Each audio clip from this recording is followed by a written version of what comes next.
Hello, everyone. It is my pleasure to welcome you to this segment of protecting your loved ones. My name is Marysol Uribe, and I am joined tonight by my colleague Maria Lupini. And here at Athena Financial, we meet with other experts in the financial field to make sure that your family is protected, that your loved ones are protected when it comes to legacy planning and ensuring that your loved ones have what they need in your absence. Now, today we're going to have a very special guest, an extended colleague of ours, Victor Lopez Martinez, who we have prepared some commonly asked questions.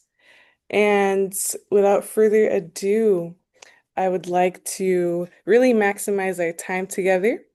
So I'll begin with the first one very shortly. So, again, recap if you're just logging in. Tonight's live session, Protecting Your Loved Ones' Benefits, is an educational conversation about how life insurance can help safeguard your family's future.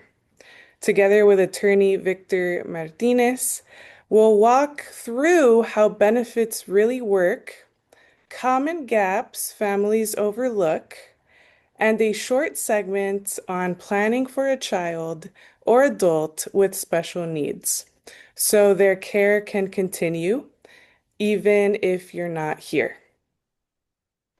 In Espanol, Maria will give us a brief of this same segment, and then we will transition to the questions in English first. So, Maria.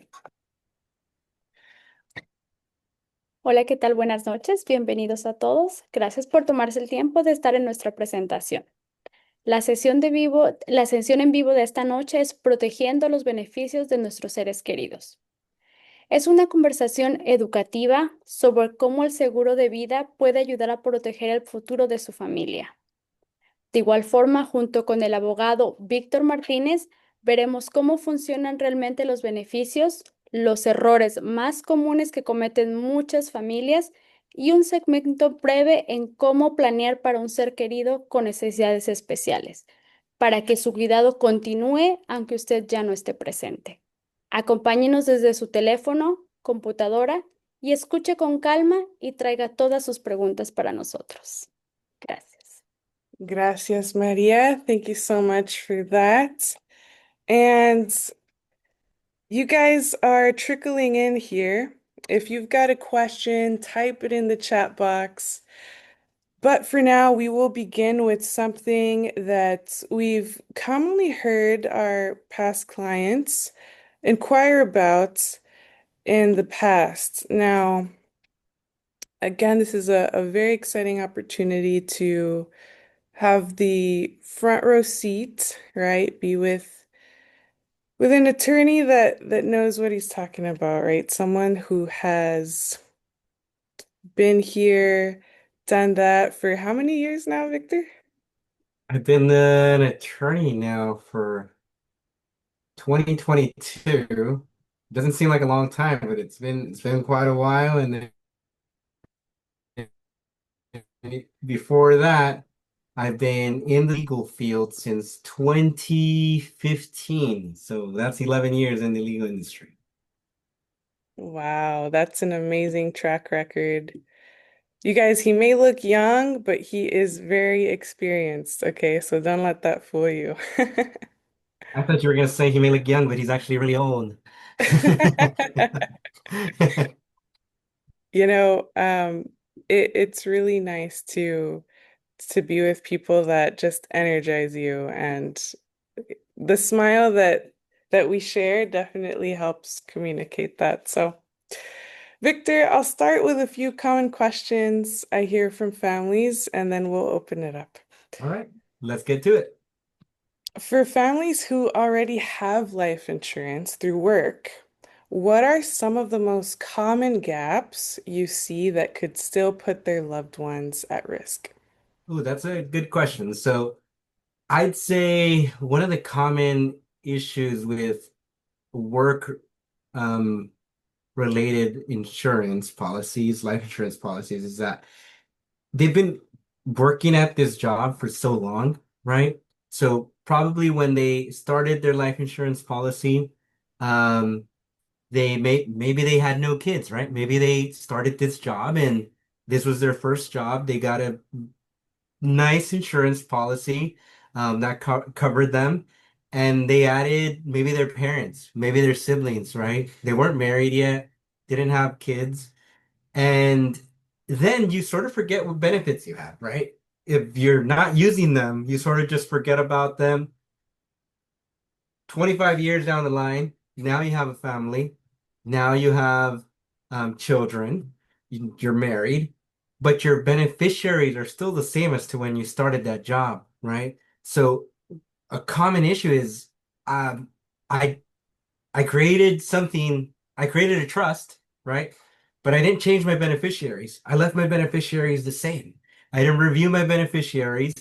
And now um, the employee passes away and the insurance policy issues a check not to the spouse, not to the children, but to the employee's brother, sister, mom, dad. Huge gap, right? The other thing that is kind of common in terms of work-related life insurance policies is that sometimes it's not enough money, right? Again, you started off when you first started your job, they told you it's going to be double your pay. You were like, yeah, that's really great, right? As a 21-year-old, when you start your job and you get double your pay, that sounds amazing. But then you start getting a whole lot of other expenses. It ends up being not enough, right? Sometimes a life insurance policy provided by work typically covers your salary for 3, 6 months, maybe 2 to 6 months. Um, we want to ensure that you have your family is sufficiently protected where they're not going in debt because when you pass away. Right. And people don't realize they could get a very inexpensive term policy for protection. And then we've got other policies that cover your whole life for more so the accumulation of it, and for more so these strategic investors who like the idea of not having lazy money just in the bank and like the idea of borrowing from something that is an asset of theirs, and then sort of continuing on with keeping their funds growing, right, in a diversified way. And so Absolutely. that's something that we definitely love to educate on. Question number two, shall we? Let's go. If someone passed away tomorrow, what are the first two or three questions you'd want their family to be able to answer about benefits and protection? I would say that the one question that is very important is where are the important documents? Where are the important documents that establish the assets that the individual had during their lifetime, right? Everybody has either a box, a safe, a binder, a mattress, where you store your personal belongings, where you store the important documents. So understanding where these documents are, whether they exist and where they are, whether the individual created a plan prior to passing, where the insurance policy documents are at, right? Retirement accounts, bank account statements, where all those documents are is the big question to ask because that's usually it's a big headache, right? If you don't know, now I like to say that our assets are sort of like our toys, right? Yeah. Our assets are the toys that we had as little kids. And there are two types of kids, right? There are the kids that are very good at storing their toys in their storage bins, and there are the kids that are very bad at storing their toys in the storage bin. And If you were like me and you weren't very good at storing your toys in the storage bin, then you have mom and dad, or you're gonna have your kids stepping on those Legos and really getting hurt because you're not gonna be able to see where they were at, and trying to gather all those things just it becomes a headache. Um, you're the only one who knows where your assets are at, so organize them for your family and make sure that if you're caring for your parents, if you're caring for your spouse, for your loved one, that at minimum you ask them, you don't need to know the details. You just need to know where are these items? Where is it that you keep your important items just in case we need to use them? Yes. Yes, that's amazing. Um, as a professional who was brought up with a healthcare background, we have a lot of codes in the hospital setting, code blue being one of them. Now, when that happens, newbies usually kind of choke, right? They need a mentor, some sort of preceptor to follow them to the scene, make sure everything is done appropriately. Now, it's very natural to go through a cold blue situation in your own household for the first time. You may not have someone there holding your hand while this is happening, but from a distance, you do have people that you could talk to and plan these unfortunate events much sooner rather than later. And so you definitely have that support available to you. And let's move on to the next question. So, how often should a typical family review their life insurance and beneficiary designations to make sure everything still lines up with their wishes? Our recommendation is typically every 3 to 5 years. Review your documents every 3 to 5 years. This is your life insurance policy, your estate plan, power of attorneys, healthcare decisions. Make sure that your beneficiaries and your life insurance policies, your wills, your trusts, those are still up to date. 3 to 5 years is a good regular checkup, but it's sort of like going to the doctor, right? You should go to the doctor every year, but every time you feel something is up with you, you should probably also go to the doctor. I say that because every situation in your life that there is a significant change, you should go back to your documents and look at them. For example, like I was saying earlier, you just got a job, you had no family, you weren't married, and then you get married. You should go back, check out your life insurance policy, your beneficiaries in your trust, your will, see if that's still the same. If you have loved ones who have passed away, you should go and review your documents. If you start having children, you should go and review your documents. If for some reason your marriage doesn't go so well, and you decide to divorce, check your documents because you probably don't want your spouse, your ex-spouse, to acquire your assets at this point. So every significant stage in your life, you should be reviewing your documents. So, like I said, it's sort of like a doctor's visit. Go every year, but if you're feeling something is up, go check it out. Go check it out. Yes, yes. And you know what? I do want to say, because I've insured a couple of people diagnosed with diabetes. And if your health status improves when you do go visit your physician, your healthcare team annually, and you get your blood checked, you are able to get a more affordable rate class. So you can actually go back to your insurance carrier, present these laboratory values, and you can negotiate a more affordable rate class. So, a little tip right Absolutely. there. And I think that analogy applies well with the law too, because if, let's say, you created your plan in 2019 and there weren't tax benefits then that you can apply now in your trust, you can now add them to your trust and you can get those tax benefits, right? The law changes just as much as we change, right? So like you said, you go back to the doctor and something changes, something that wasn't there before that could benefit you is available, then as attorneys, our job is to provide that information for you to benefit yourself from you, make sure that your estate plan is benefiting you with the best um, possible outcome. Yes, love it. Let's move on to question 4. And this is kind of the general segment. And then I'll have Maria ask these same questions in Spanish so that for that audience, we can upload them in separate videos later. Now, what are some simple warning signs that a family's current plan might not actually work the way they think it will when something happens? Ooh, that's a good one.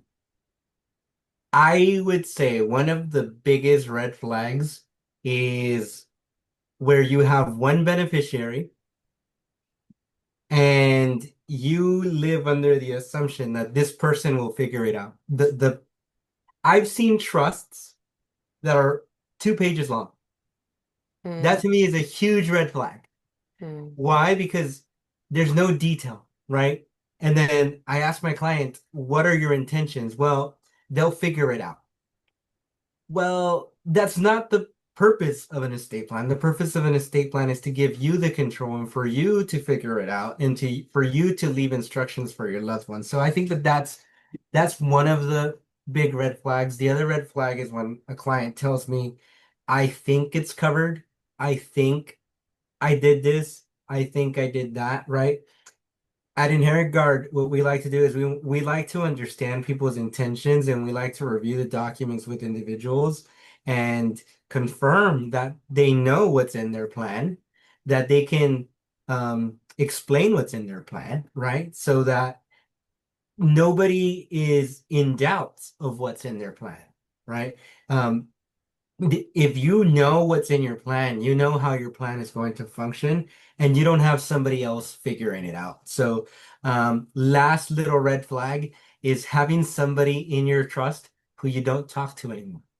mm, Uh, for example, client of mine came into the office and said, "Oh, I asked him who's your trustee."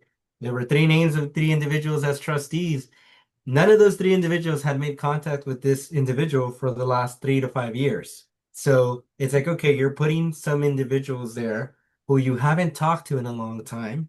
Um, that's a big bit of a red flag because it's going to end up in court. And that's what we want to avoid. We want to avoid you going to court. yeah, exactly. I hope you guys are taking notes. Thank you so much for being a part of this moment. You're able to plan for your own lives, and you're giving us the opportunity and trust to deliver this information for you. So, switching languages, como este es un seminario bilingüe, voy a pasar el micrófono a María Lupini para que pregunte estas mismas preguntas en español y que el abogado nos dé un síntesis para nuestra comunidad latina. María. So, vamos desde el 1. Hello. Ujú. Hasta la 4. Ajá. Víctor, muchas gracias. Ahora voy a continuar como Marysol lo mencionó. Vamos a hacer estas mismas preguntas en español para las personas que, la audiencia de habla hispana. Muy bien. Vamos a empezar. La primera, Víctor, es para las familias que ya tienen seguro de vida a través del trabajo, ¿cuáles son algunas cuáles son las lagunas más comunes que usted ve todavía que pueden tener en riesgo a sus seres queridos, a estas personas? Ya, una de las lagunas o de las cosas que miramos con las pólizas de aseguranzas con el del trabajo es de que a veces las personas que obtienen estas pólizas las obtienen a una edad muy temprana, antes de tener familia, antes de casarse, y ves al recursos humanos, vas a recursos humanos y te dicen, te dan un folleto y te preguntan, pon aquí a quién le vas a dejar la herencia tuya. Cuando no estás casado, cuando no tienes familia, típicamente son tus hermanos, tus sobrinos, tus papás a los que pones en el documento y pasan 20 años. 20 años pasan muy rápido. Eh, Después de 20 años, si no ves esos documentos, si no ves que tienes esos beneficios, es típico que se te olvide a quién pusiste. Y después de 20 años, no cambias las designaciones. Eso significa que si llegas a fallecer, los que se van a beneficiar de esa póliza de aseguranza no van a ser tu esposa y tus hijos que adquiriste durante esos 20 años. Va a ser el papá, la mamá, el hermano, el sobrino al quien pusiste cuando empezaste el trabajo. Entonces, esa es una de las cosas que miramos, que hay un poquito de una laguna en las pólizas de aseguranza. La otra cosa, la segunda cosa, viene siendo que a veces las pólizas de seguro de vida de trabajo no son suficientes para cubrir los gastos que vas a tener, los gastos fúnebres o los gastos de tu familia, right? Típicamente, estas pólizas de aseguranza cubren entre 2 meses a 6 meses de ingresos. 2 meses a 6 meses de ingreso cuando empezaste no va a ser suficiente para cubrir ahora que ya tienes hijos, esposa, a- casa, eh, coches. Mientras vamos adquiriendo más bienes, nuestras deudas van acumulando y necesitamos más dinero. Y lo peor que puede suceder es fallecer dejándole a nuestra familia, a nuestros seres queridos más cercanos, nuestras esposas, nuestros hijos, una deuda bastante grande y no tener suficientes recursos para cómo suplementar el ingreso de los que sobreviven. Claro, definitivamente es muy claro, entonces espero que les haya quedado claro que la importancia de siempre estar actualizando todo, ¿correcto? Cualquier cambio. Correcto. Ah, vamos a seguir con la siguiente pregunta. La siguiente pregunta es, si alguien falleciera mañana, ¿cuáles son las primeras dos o tres preguntas que usted quisiera que su familia pudiera contestar sobre sus beneficios y su protección? La primera pregunta que yo le hago a todos mis clientes es, ¿cuáles son los bienes que tenía esta persona? Pólizas de aseguranzas, casas, inmuebles, cuentas de banco, eh, pólizas de seguro de vida, cuentas de retiros. Todos tenemos guardados en algún lugar nuestros documentos importantes, los documentos que nosotros guardamos ya sea en un cajón, en una caja de seguridad o a veces hasta lo guardamos debajo de la cama, pensando de que ese es el mejor lugar donde lo podemos guardar. eh, pero todos tenemos ese lugar donde tenemos esa información y si no tenemos esa información, típicamente es cuando se vuelve un poquito difícil cuando estamos administrando, ¿right? Porque si no sabemos dónde están los documentos importantes, no sabemos si la persona murió intestado o tenía un testamento o tenía un living trust, un fideicomiso, si no sabemos esas cosas, la administración se vuelve más complicada y es cuando empezamos a ver que ahora necesitamos la ayuda de la corte, tenemos que gastar más dinero, tenemos que hacer más cosas. am, y la segunda cosa es entender quiénes son los beneficiarios, quiénes son los herederos, eh, quiénes son la familia cercana de esta persona que llegó a fallecer, porque todas esas personas van a estar muy involucradas en lo que viene siendo la administración del fideicomiso, del testamento o si la persona muere intestada. Correcto. Ya aquí la importancia de dejarle siempre saber a las personas, a nuestros familiares, en dónde están los documentos más importantes. Claramente es importantísimo. Gracias por recalcarlo. Continuamos con la siguiente pregunta. Claro que sí. Vamos a, ¿con qué frecuencia debe una familia típicamente revisar su seguro de vida?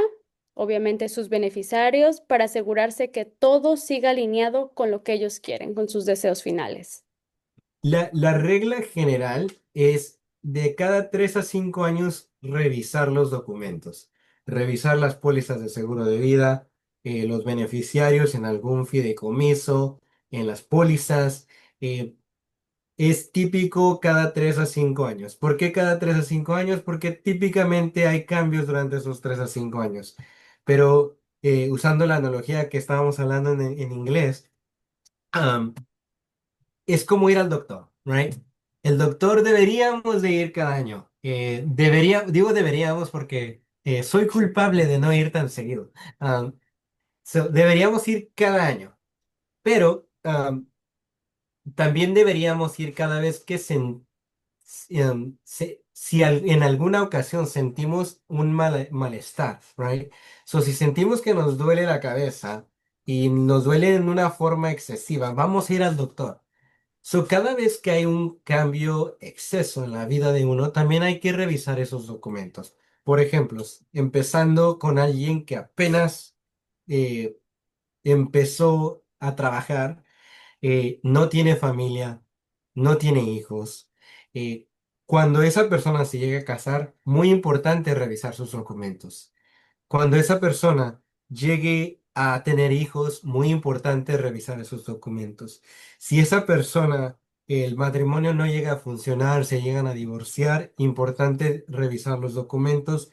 Y también si en algún momento algún familiar llega a fallecer, que está dentro de los beneficiarios, es muy importante actualizar toda esa información a todos los cambios de la vida de uno. Un documento de planificación, un patrimonio, un plan patrimonial, no es un documento de que una vez y ya, igual como las pólizas de aseguranzas. No hay que nada más firmar el documento y ya, hay que revisarlo muy seguidamente, cada 3 a 5 años por lo general, y cada vez que haya un cambio drástico en nuestras vidas. Perfecto, ya es importantísimo, como lo acabas de mencionar, que siempre estén, que estén al pendiente de cualquier cambio, por mínimo que sea, que a veces decimos, bueno, creo que esto no es importante o no es relevante. Eso cambia, hace totalmente la diferencia, ¿verdad? Puede hacer la diferencia especialmente en este tipo de, bueno, Correcto, ujú. correcto, sí. Y la otra cosa que es importante también clarificar, que hay veces que cuando creas el fideicomiso o tu póliza de aseguranza, las leyes eran muy diferentes a después. En 5 años, las leyes van a haber cambios en las leyes. Y esos cambios en las leyes posiblemente nos beneficien a nosotros. Y si nos benefician a nosotros, qué bueno actualizar nuestros documentos para que obtengamos esos beneficios. Al igual, si las leyes cambian en una manera que ya no nos van a beneficiar de la forma que estaba escrito nuestro fideicomiso anterior, vamos a hacer esos cambios para ahora obtener los beneficios o encontrar formas de evitar penalidades con los cambios de leyes que hay. Perfecto, definitivamente. Entonces, es importantísimo recalcar eso. Cualquier mínimo cambio, por mínimo que sea, siempre estar al corriente, al día, ¿correcto? Correcto. Vamos a continuar con la siguiente pregunta.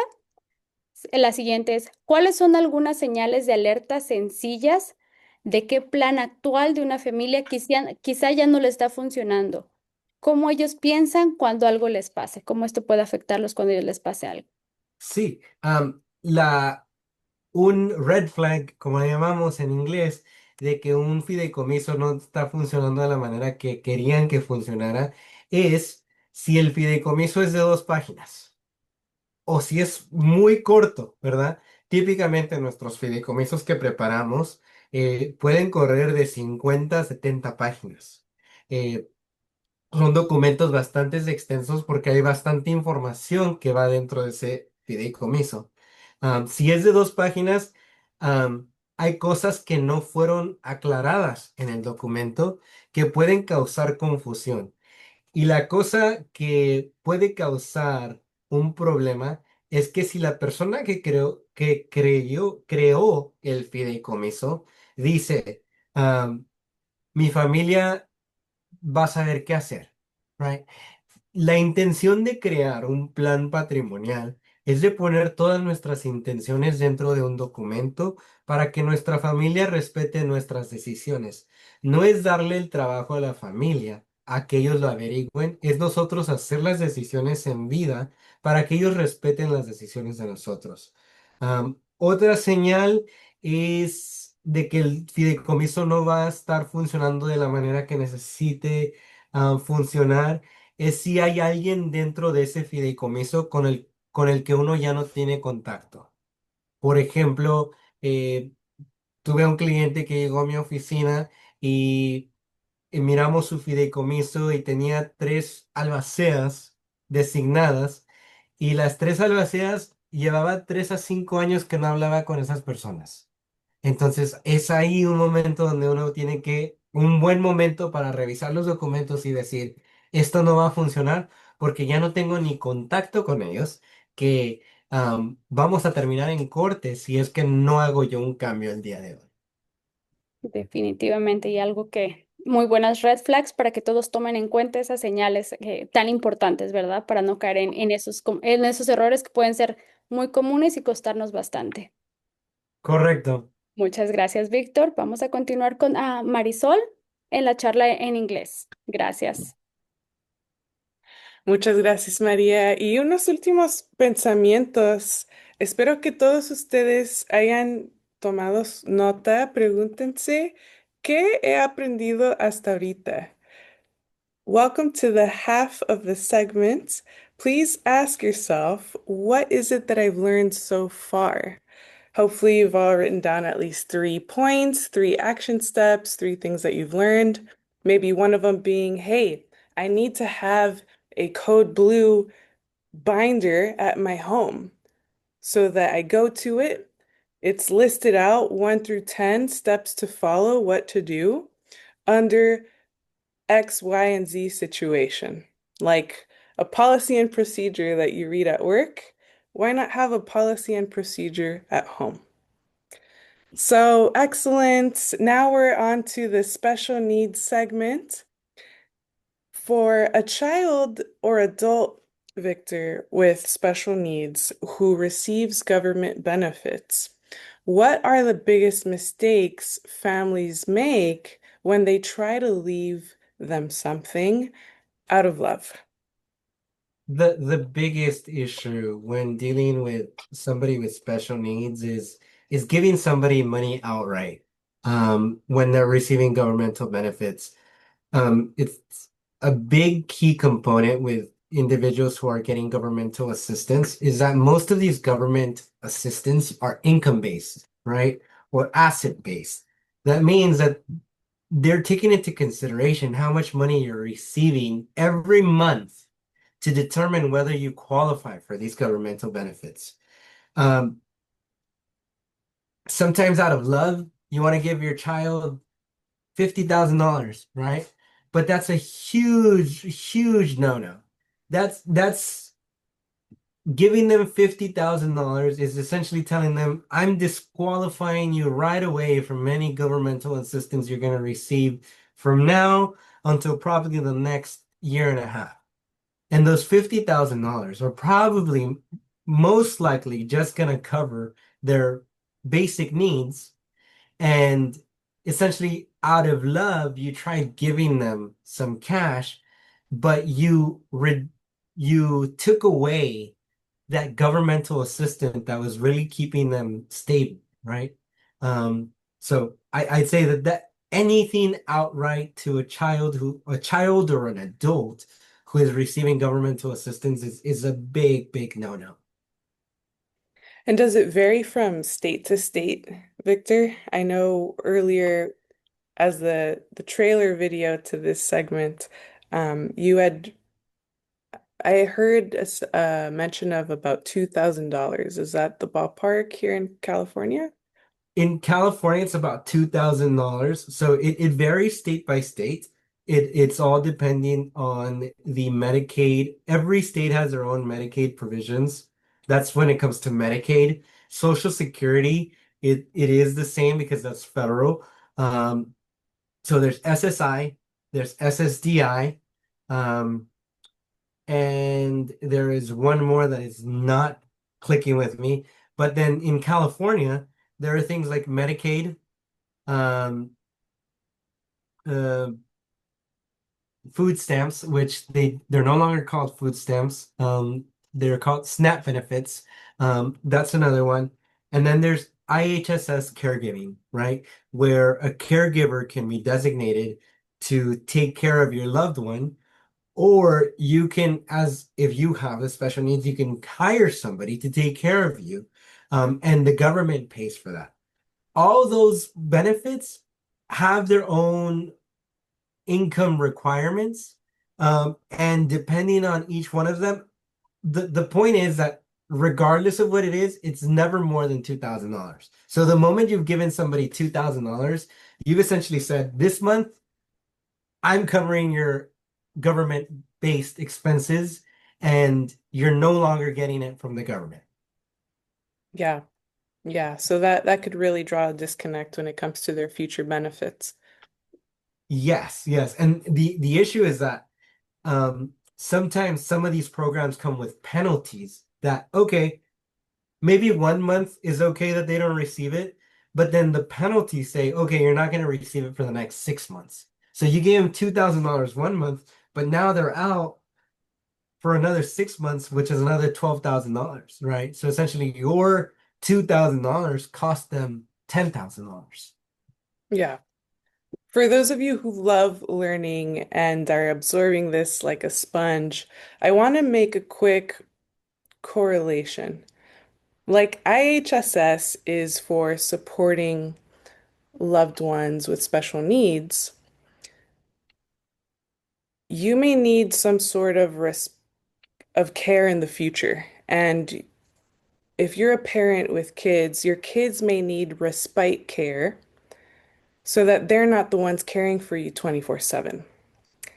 Here at Athena Financial, we teach about how to buy long-term care insurance so you could give your children, your children that respite care so that others can step in when it comes to home health, when it comes to private duty nursing. You will have the money to expend all of those costs.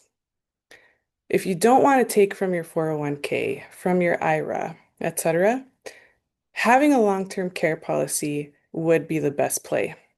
Wouldn't you agree? Yes, I do. Awesome.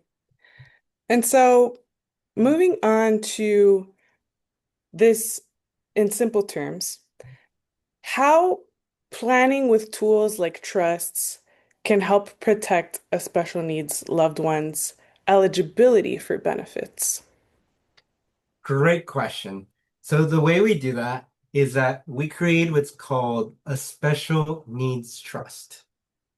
And with the special needs trust, there are various special needs trusts, but I'm going to focus on something called a third-party special needs trust, which is where you're funding it with money that is not that person's money, right? So if I want to give a special needs individual money and they're receiving governmental benefits, I can leave it to them. I can leave them an inheritance. I can give them a gift and put it in what's called a special needs trust. What the special needs trust does is that we designate not that individual, but we designate a third party to administer that trust, essentially administering that money for them. And they have that money as backup for governmental assistance. Governmental assistance does not count money in a special needs trust as theirs because they don't have direct access to it, right? So because they don't have direct access to it, it's not their asset. The trustee of the special needs trust can give them money to pay for certain things or can pay certain things for them, essentially bypassing the individual with special needs. The individual with special needs has no control to the asset, and that is essentially the way that we bypass the disqualification for governmental assistance. And at the same time, we can say, I gave my child, I gave my brother, I gave my son, my daughter, or whomever this individual is that I care for who has special needs, I gave them money that they can count on, but they are not disqualified from governmental assistance. They continue to receive the governmental assistance, and they can use that additional money for a rainy day, right? If they need something else that isn't covered by governmental assistance, the special needs trust can come in and pay it. That was beautifully explained. Thank you guys for, again, sharing this with two family members or two friends. Thank you in advance because we are spreading education. We are saving a lot of headaches in the future, and we're giving loved ones with special needs the chance to continue their benefits and not disturb any other hard-earned monies that were gathered for the benefit of the loved one's future. Moving on to our next question here. You guys are doing great with hanging in. How can life insurance be used alongside a special needs plan so that a loved one is supported but doesn't lose important benefits? Yes, the great thing about life insurance policies is that you can put anyone as your beneficiary, even a special needs trust, right? So your life insurance policy is there to protect your loved ones. Generally, that's why people take out these policies because they want to ensure that their loved ones have enough cash if they're missing, if they're gone, right? Um, and if you have a special needs individual in your family, you're probably worried about them too. So instead of giving them a gift outright, you can put their special needs trust as the beneficiary of that life insurance policy and take on the full benefits of having this special needs trust. So any funds can come into this special needs trust. It doesn't have to be the funds that you have today. It could be the funds from this life insurance policy going to take care of that child and ensuring that that child, so long as you're not here, there's sufficient money so that somebody can advocate for that child. And should something happen to that child, that money doesn't go to the government. It goes to whomever you decide it goes to next. So that's one of the huge benefits of a special needs trust, a third-party special needs trust, that you can leave them an insurance plan. They get the benefit of the insurance plan. They have the money available in the event that they need it. And if they don't use it and they pass away, the next term that you're going to elect is who gets this if my special needs child is no longer able to receive it. And that's your choice. You get all that control. You get to dictate who that subsequent beneficiary of that life insurance policy is through the special needs trust. Right. And for those of you wondering too, well, if my special needs child or loved one has difficulty with managing their monies in the first place, do I need to appoint a financial professional to help me with this or a financial power of attorney? The answer is yes, you can, right? Yes, you definitely want to leave somebody in charge who knows and has some knowledge of finances, right? Um, you don't want to leave somebody who is afraid to ask for help. Because if you leave somebody who's afraid to ask for help, even if you leave a nice insurance policy and they don't know how to manage a special needs trust, one of the things about a special needs trust is that um, the first part is creating it. The second part is administering it. And you want to ensure that you administer it in the right way because even though you created it and you have the structure for it, if somebody administers it incorrectly and starts giving this individual a whole bunch of cash, it's essentially it defeats the purpose of the special needs trust. So you do want to have somebody um, who can um, who has knowledge in how to administer cash in this manner. Someone like Marysol who can sort of jump in there and say, "Hey, you know what? This is a special needs trust. We need to make sure that that money isn't going directly to the individual so that we don't disqualify them from governmental benefits." Yes, exactly. So that's when we can step in here at Athena Financial. We'll map everything out so that your loved one continues to stay protected. And so the administrators are knowledgeable as well on general financial concepts so that you walk away empowered knowing what to do. Awesome. Question number next. When families are just starting to think about a special needs plan, what is a realistic, low stress first step you recommend they take after a conversation like tonight? I'd say, look, tonight, if you're thinking about planning for your special needs child, you don't have to have all the answers. You don't have to have everything figured out. There are a lot of questions that go into a special needs trust. What you need to sit around and talk to your spouse, to your partner is what what type of care do we want to provide to our child? What do we want to leave? Do we want to protect our child? I think that that's the big question you should ask yourselves. Do I want to protect my child?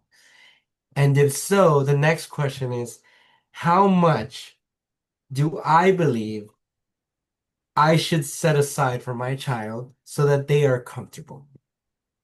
If I were to pass away tomorrow, would there be somebody who can advocate for my child, and who would that individual be? I think those are three great questions to kind of think about today, right? I'd say maybe focus a lot on the last one of if I were gone today, who do I trust enough that will be able to take care of my special needs child? And if I don't have anybody, who can I lean on to help me figure out who is a good fit? Yes. Very key, you guys. I hope you've been taking notes. If not, you could rewind if you're watching the replay and sit with this. Sit with this with the people you care about, with your loved ones, and map it out. Have the courage to ask hard questions and make these very important and permanent moves so that your family will be ready and prepared. Excellent. So very shortly, we will move on to the Spanish segment of these same questions. And before we do, Victor, could you help us answer and get clarity on, you know, who are the key professionals you like to see around the table when a family is planning for a special needs loved one and their other children at the same time? Key professionals, I would say, are the two people who, or the person who wants to care for that child, the primary caregivers, I'd say. Next in line would be a financial advisor. You want to make sure that somebody who can advise you of the different avenues that there are, insurance policies that there are available, or other financial tools that are available to grow your assets in a way that can protect that child. That would be the next in line. And I'd say you want to have a good attorney on your side too. You want to make sure that you have an attorney who understands special needs trust and somebody who understand government benefits, right? So having those key players around the table are um, key. Other people that should join are care coordinators, therapists. Um, Sometimes, depending on the special needs of that child, you have more medical professionals on the team, just to ensure there are some things that I'm not a doctor, right? I do work with special needs children, but I'm not a doctor, so there are certain things that I don't know of. For example, medication, stuff like that. So having somebody who is having a whole team that is willing to work together, that's key to success. And a holistic approach, right? An Correct. interdisciplinary team that communicates with each other to help position you to the best possible outcome, really. Absolutely. And finally, for our final question to wrap this segment in English, if a parent is feeling overwhelmed by all of this, what would you tell them so they don't freeze, so they don't choke, and avoid making any plan at all? Yeah, I would say, look, like I said at the beginning, you don't have to have it all figured out today. You just need a starting point. You need a starting point, and that starting point is listening to this conversation today, maybe, right? F Understanding that there is a way to protect your child.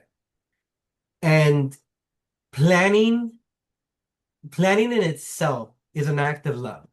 Yeah. Planning in itself is an act of showing your loved ones that you care. Mhm. It's not a test you have to pass. It's honestly, it's it's showing somebody you cared enough to think about them today. That's all you really have to move forward with. I'd say if you can acknowledge that you're planning and you are willing to get help from others, Athena Financial and Hair Guard, that's what we're here for. We're here to provide that hand to guide you towards the process. You don't have to do it alone. You can give us a call. We are more than happy to help. We are more than happy to guide you through that path. Absolutely. Excellent way to wrap that up. Thank you so much, Victor, all of you who tuned in. And if you speak Spanish, stay for the Spanish segment. So, aquí tenemos a María Lupini, mi socia aquí en Athena Financial, para continuar con el segmento en español de necesidades especiales. Acompáñanos. Víctor, vamos a retomar ahora las preguntas, igual para nuestra audiencia de personas que tienen niños con necesidades especiales. La pregunta es, para un hijo o adulto con necesidades especiales que recibe beneficios del gobierno, ¿cuáles son los errores más grandes que cometen las familias cuando tratan de dejarles algo por amor? Sí, yo creo que el error más grave es darle a una persona que está recibiendo asistencia gubernamental algún monto de dinero así en efectivo o una transacción en efectivo. Eh, y sin condiciones, que automáticamente se lo dan. ¿Por qué? Porque muchos de los servicios gubernamentales son a base de necesidad. Eso significa de que la necesidad la determinan en los ingresos y la mensualidad que va recibiendo esa persona eh, en términos de ingresos, regalos. Los regalos califican o pueden descalificar a alguien a recibir esa ayuda gubernamental. Generalmente, muchos de los servicios gubernamentales aquí en el estado de California, si recibes más de $2,000 al mes, automáticamente estás descalificado porque ya no necesitas esa ayuda, right? Entonces te descalifican y a veces hay servicios que hasta pueden descalificarte por meses. Aunque un mes es el único mes que recibiste ingresos, te pueden descalificar por 2 meses, 3 meses, 4 meses, y eso puede afectar bastante a alguien recibiendo esa asistencia gubernamental. ¿Por qué? Porque la persona que está recibiendo asistencia gubernamental depende de la asistencia gubernamental para tratamientos médicos. Eh, Como el medical, right? A veces para cuidado intenso, cuidado médico, como lo que viene siendo IHSS, en donde hay alguien que cuida a la persona. O a veces para los ingresos, para la comida, como los SNAP benefits, o los ingresos de uno para poder pagar la renta, cosas así.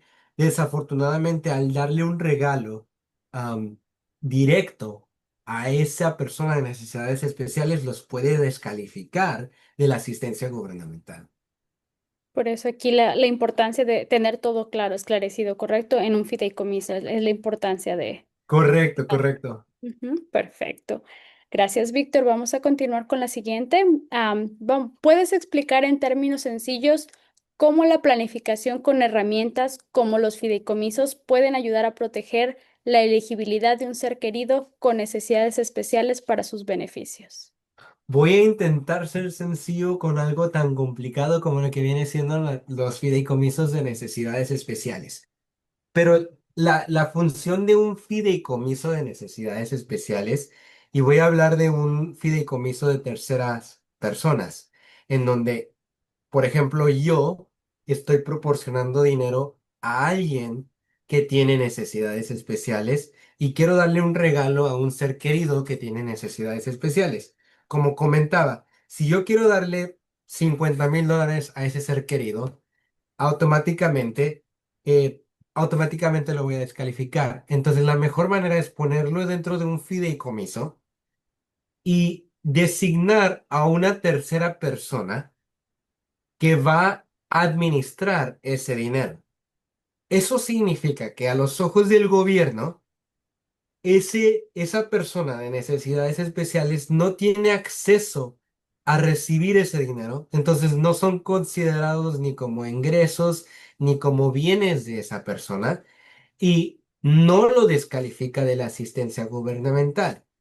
Sin embargo, esa persona tiene acceso a ese dinero al decirle al albacea, ¿sabes qué? Los servicios gubernamentales no cubrieron por X. Yo ocupo X. Y aquí está este dinero que me dejó Víctor, los $50,000. Usa ese dinero para pagar estos servicios que no fueron cubiertos por la asistencia gubernamental. Esa estrategia ayuda a que el que tiene las necesidades especiales pueda seguir recibiendo cosas que están fuera del alcance de la asistencia gubernamental y seguir recibiendo la asistencia gubernamental que es muy necesaria para esa persona, para el bienestar de esa persona. Perfecto. Aquí mencionarlo, la gran importancia de tener todo establecido en el fideicomiso nuevamente y cómo nosotros en Financial, como asesores financieros, podemos ayudar a estas familias, ¿correcto? Correcto, A través de tus servicios y también la asesoría financiera que ellos necesitan para poder planear todo y dejar estipulado claramente paso por paso. correcto. Perfecto. Vamos a continuar con la siguiente. ¿Cómo se puede usar el seguro de vida junto con un plan de necesidades especiales para que el ser querido esté protegido sin perder los beneficios más importantes? El seguro de vida, el aspecto muy importante de un seguro de vida es que puedes poner a cualquier persona como beneficiario. Puedes poner a tu esposa, a tu esposo, a tus hijos. El mayor beneficio del seguro de vida es que puedes poner hasta un fideicomiso de necesidades especiales. Muchas de las personas que sacan un seguro de vida lo hacen con la intención de proteger a su familia. Y eso aplica aún para las personas que tienen hijos con necesidades especiales. Yo creo que la mayoría de las personas que tienen familiares con necesidades especiales quieren asegurarse que ese individuo esté protegido, aun si esa persona no está. Entonces, si yo quiero ayudar a mi ser querido que tiene necesidades especiales, saco un seguro de vida. Vamos a decir una póliza de $500,000. Esos $500,000 se los dejo dentro del fideicomiso o dejo como beneficiario al fideicomiso de mi ser querido. Eso significa que le estoy dando $500,000 a mi ser querido y lo estamos poniendo dentro de ese fideicomiso de necesidades especiales. No le estamos eliminando de los servicios gubernamentales. Los puede recibir. Le damos los $500,000 por si los ocupa. Y si no los ocupa, en vez de darle ese dinero al gobierno, lo que hacemos es que ese dinero va a ser transferido a cualquier persona que yo designe dentro del fideicomiso de necesidades especiales, que va a ser el segundo beneficiario en dado caso de que mi familiar con necesidades especiales llegue a faltar.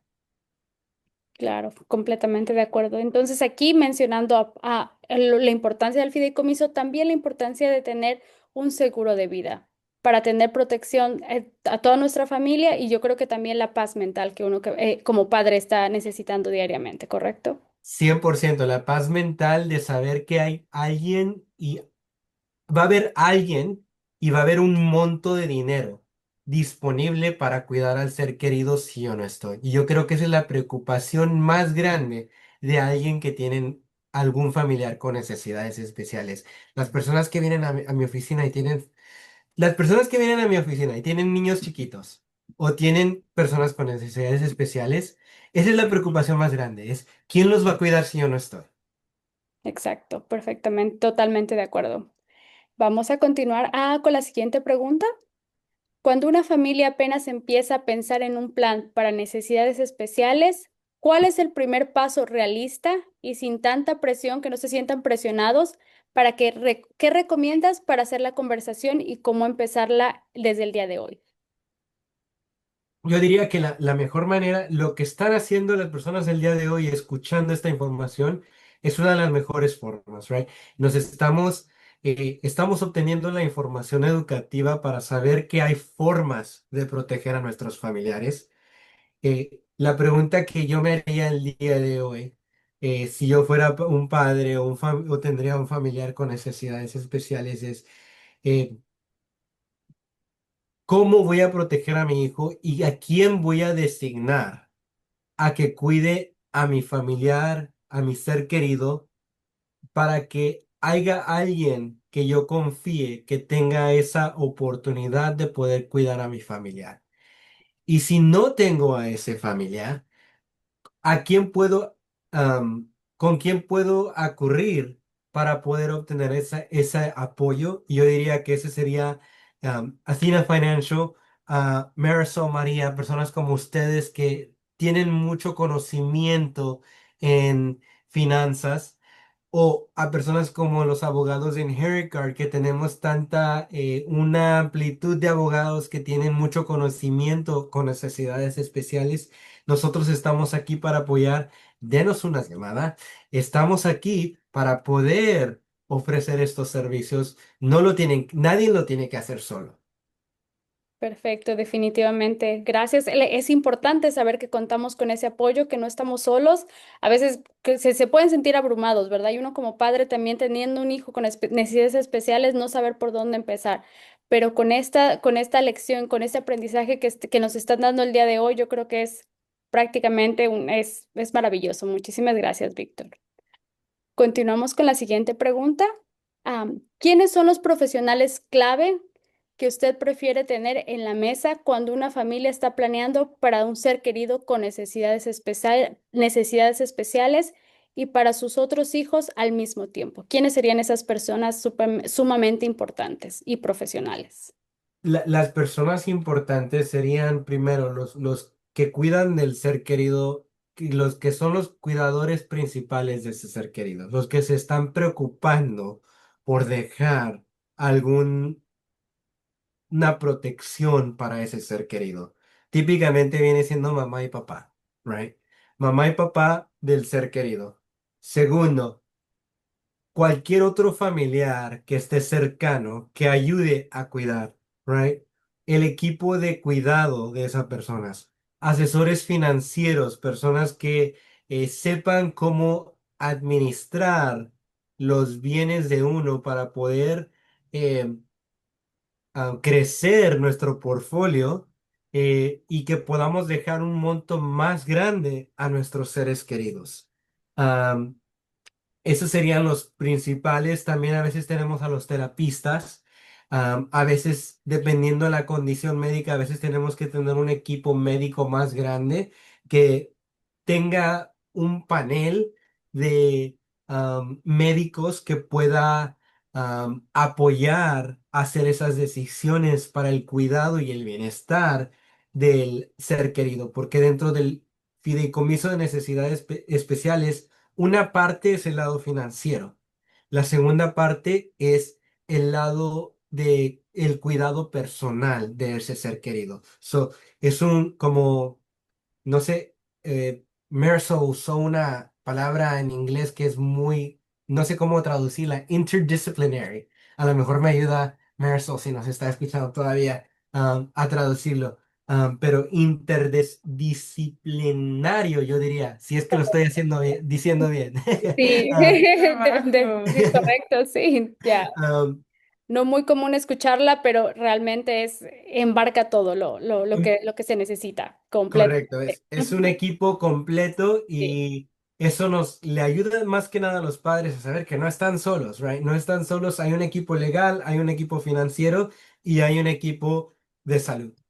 perfecto. Lo que no lo pudiste mencionar mejor ahí. Son las tres personas yo creo que más importantes para una persona, ¿verdad? Y el saber que no están solos y que siempre hay alguien ahí que va a estar detrás de ti dándote esa palmadita para decir, aquí estamos. Cuentas con nosotros y te vamos a guiar desde el A hasta todo el proceso. Perfectamente, gracias, Víctor. Por último, quiero, para que todos los que estén tomando nota y ahorita y no se sientan abrumados, yo sé que es mucha información, pero después de esto, si un padre se siente abrumado por todo esto, ¿qué le dirías para que no se paralice y termine sin hacer ningún plan, para que no se quede congelado? Yeah, primero hay que respirar y saber que no hay un plan perfecto. Solo ocupamos un punto de empiezo. Necesitamos encontrar un punto donde vamos a empezar y eso es el día de hoy, right? Empezando a platicar acerca de el plan. El día de hoy no necesitamos tener las respuestas a todo, right? Eh, el cuidado de un familiar con necesidades especiales puede ser un poquito detalloso y hay muchos detalles que vienen dentro del plan de planificación y yo diría que el hecho de que están pensando en planificar, están ustedes pensando en hacer un acto de amor.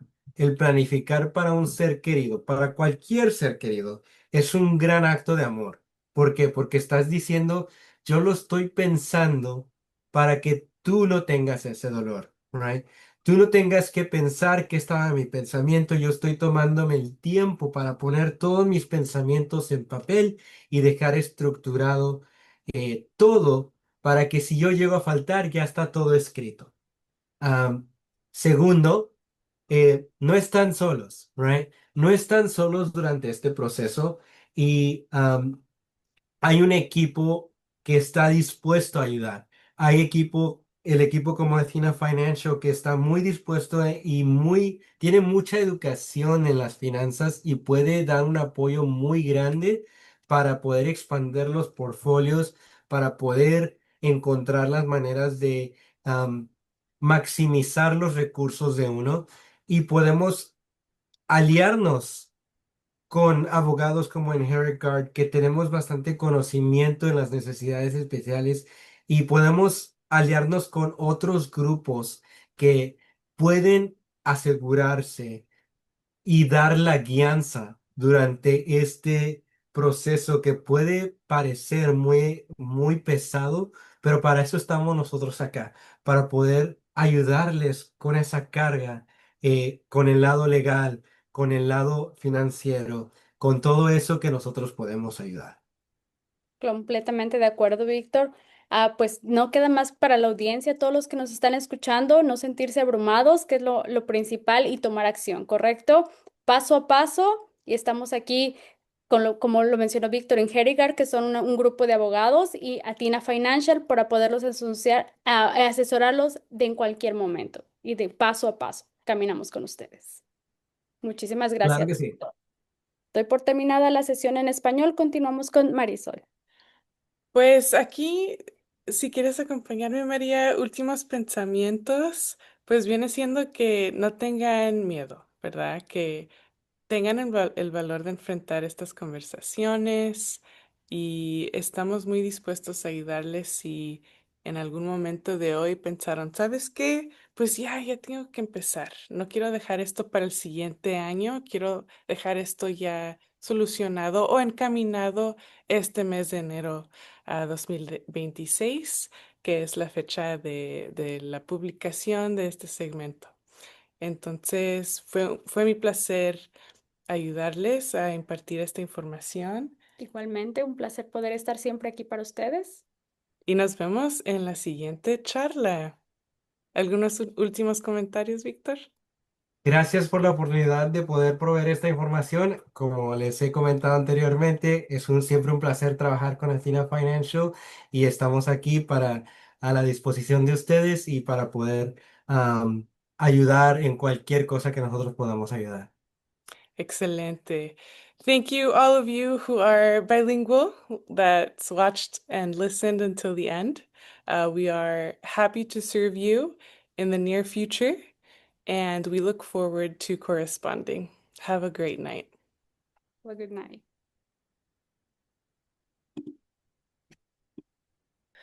Hello, everyone. After reviewing your questions, there was one that came up just now. We're going to answer it live. It's regarding a cultural consideration. The awareness, for example, in the Hispanic Latino culture of a padrino or a madrina, a godmother or a godfather, to support the belief that they will take over the needs of their of parents and families, loved ones, should the parent pass. Now, can you confirm, Victor, that this does not hold up in court, or is this taken into consideration? Yes, unfortunately not. Madrina and padrinos, godmothers, godparents, they do not have a priority when it comes to being appointed to take care of your children. Uh, Generally, the best way to ensure that your children are being protected, if you want it to be madrina and padrino, um, I would say put it in writing, put it in a guardianship designation.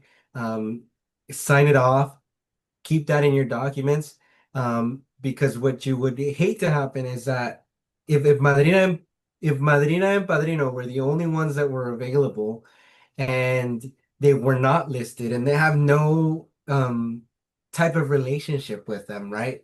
Um, what ends up happening is that child gets picked up by Child Protective Services, and they're in foster care for X amount of time. And yes, maybe potentially the family madrina and padrino can go and petition the court to get appointed and have to show evidence why they would want to be appointed.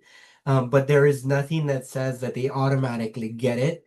The only way to establish that they would automatically get it is to put it in writing. Put it in writing, make those designations, and ensure that's the way it's going to be. Well said, because yeah, if it's not in writing, any stranger for that matter can want to take over the care, quote unquote, of your child. And what if it's immediate family, Victor? What if it's the Immediate family sister, has, the sorry, aunt of the child? immediate family has probably an easier time in court, right? But that means that your child or your loved one is already in the hands of Child Protective Services potentially. And that in itself is probably very traumatic for a child, right? Mom and dad are gone and they're in Child Protective Services, right? Some random strangers caring for them in the way that mom and dad would not take care of them, right? So um even if you want your sibling, aunt, uncle, mom, dad to take care of your child, I'd say put it in writing. Do the guardianship designation, ensure that they're on there, and you ensure that your child never goes into the hands of a stranger and is always going to the hands of somebody that cares for them. That's a really key point. Even if there is someone of the bloodline out there that would be happy to support um, the children, time is against him or her because they're still going to go into the government system, right? Yeah, yeah, and that's probably the hardest part, right? That you don't want them to go into that. Maybe the Child Protective Service, you're working on a maybe, right? And that's probably the hardest part of all this, that you don't want to maybe. You want to for sure. Mhm. Like, I'm gone and my children are for sure going with their madrina, their padrino, their aunt, their uncle, their grandma, their grandpa. You want that to be a for sure thing, that if you're not available for X reason, there's somebody that you know, somebody that you trust, that they are being taken care of by. Yeah, I love it. Well, thanks so much. That was a outstanding question that we had, so I'm so happy we got the chance, the opportunity to go over it. All right, everyone, have a great morning or night wherever you are in the world, and we're here to support you. If you'd like to review your estate and legacy plan with Attorney Victor Martinez, call or text me, Marysol, at 562-900-3200. Si quieres revisar tu plan de legado y patrimonio con el abogado Víctor Martínez, llámame o mándame un mensaje al 562-900-3200.